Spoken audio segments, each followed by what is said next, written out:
Hi there folks, I hope all of you had a good and relaxing weekend. For today's EdgebyRS Academy session, I'll be talking about the weekly low at 49.57.62, which also was the weekly support zone shared with you on Sunday, the 18th of Feb. Now, why is this zone very important? So let me just pull up a chart that I shared with you on Sunday where it highlights pivot 49.57.62, and I've made these yellow oval markings. Now what these markings suggest to you: first, this was resistance in the week of 29th Jan. Thereafter, even though price explored lower, value continued to hold 49.57.62. So what we can conclude by this action is these were nothing but mere traps, which means that demand is still present at 49.57.62. Simple words, right? Now, coming back to this past week, I again placed my weekly support at 49.57.62. Why? Now, I cannot explain a lot of whys in my weekly plan, and is why I have introduced the EdgebyRS Academy sessions, so that all of you who are curious can actually learn why I do why I pick certain zones, or why I even continue to use them. So in this case, the reason is very clear. Value continued to hold is why it was an important zone. Now, if you recall, I had in fact shared this zone with you all on 28th Jan Sunday, when ES had not even traded into the zone. It was literally white space above. Now, how I identified that, this is something that I will be talking much later during this year, but at least for now, through MGI, we already know we had 3x value area lows there, and it tested 3 times as well. Now, coming back, the reason for having placed this zone again as weekly support in my plan was very simple. My thought was, if ES continues to flush into the zone ahead of the event, now this is the most critical part, right? Ahead of the event, then I want to go long that support. Why? So here's a very simple concept you guys want to learn and observe, okay? So just give me a second. So this comes down to essentially the event phenomena, right? What is the market doing pre-event? Where does it want to park itself?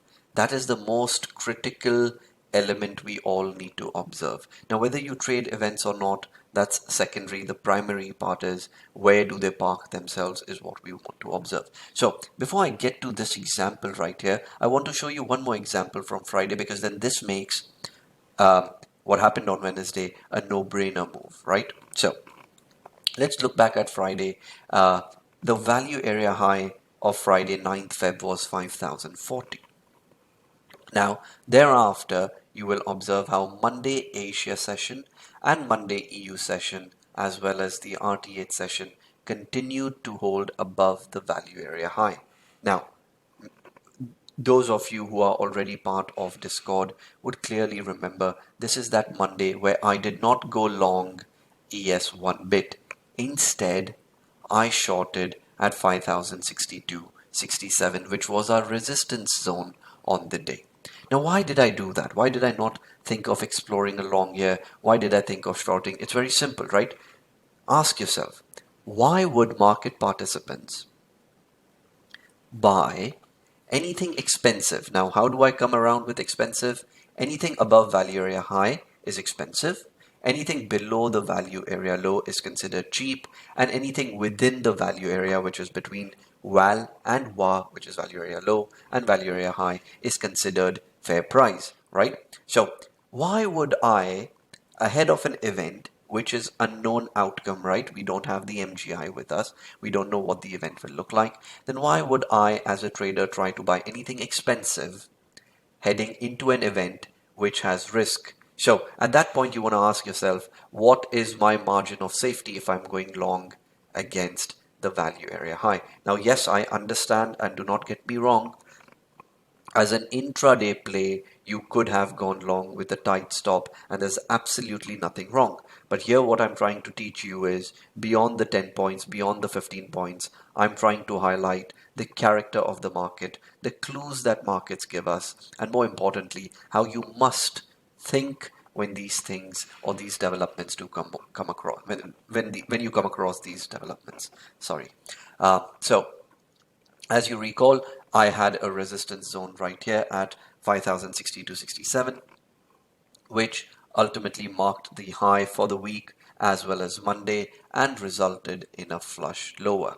Now, why did we witness this flush? Very simple. Like I said, why would market participants truly buy anything expensive ahead of the all important CPI? As you can observe, we flushed and closed near the lows of the day. Now, typically, when you have a rally in the first part of the day, and that is followed by a complete reversal and close towards the lows of the session, it exhibits some form of weakness. Now, this weakness needs to be validated again, of course, during either the Asia or London session or the EU session, however we call it, and then subsequently the RT8 session. So here, as you can observe, we actually had the close right at the lows of the day, which followed by London defending from under Friday's value area high. This right here was your clue that there's a possibility that the event might result in a flush. Now observe what happens. We got the highs here, validated below 50-40 ahead of the event, and boom, there you had a flush lower post CPI. So the clue was very simple. Expensive. Buying expensive ahead of the event is a very, very good short. Now again, nothing is 100%, guys. Think of it as a 80% formula, and this was a very good short. Now let me just take you again, bring you, and let's fast forward this to Friday. Sorry, fast forward this to Wednesday, right? Look what happened. We flushed again, and we were flushing right into the value area low, something that I've already highlighted to you guys right here. Consecutive vals defended at 49.57.62. And what happens, that is where our support is. Now observe, we hit that value area low, which is considered cheap price, right? It is a bargain compared to buying something expensive ahead of the CPI, right? Above value area high. Now we had the bargain levels. We had bargain levels ahead of an important event, which is the earnings release, right? Now observe, we come back down into the session end. Observe, into the session end, and as we get into session close, we end it with a spike higher, which is we close near the highs of the day, and literally this time it is the new high of the day. Exactly opposite of what we witnessed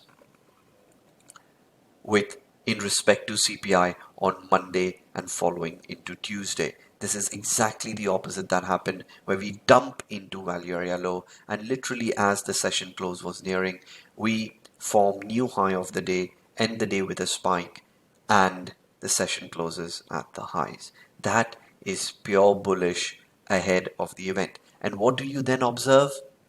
A straight off ripper where we break out of the balance, right? This is the Friday's range that we've been tracking, 16th Friday. Again, it was noted in my weekly plan, and we break out ultimately, forming new highs of the week. So now you can observe how being above value ahead of the event and being at the value area low or below is an opportunity for you to gauge what is likely. And the clues always are we closing at the lows of that particular session or the high? Did we print new high of the day? Did we print new low of the day? Like I said, again, this day we actually printed new low of the day as we got closer to the session end on Monday, 12th Feb. So again, very identical behavior, very identical character, just the opposite. In this case, we were talking about expensive and going cheaper, flushing post event. In this case, we were talking going cheaper into the event and then ripping into day end and following with a ripper that continued into the weekend post the earnings release. Now, this is not it, guys. On the 12th, on the 19th, I shared this weekly recap where I spoke about how we predicted and navigated the V-shaped recovery. Now, had you watched this video of mine, then this action, which, by the way, was another V-shaped, think about it, drops, rallies. What color do we like? White, okay? So, a textbook V-shaped rally.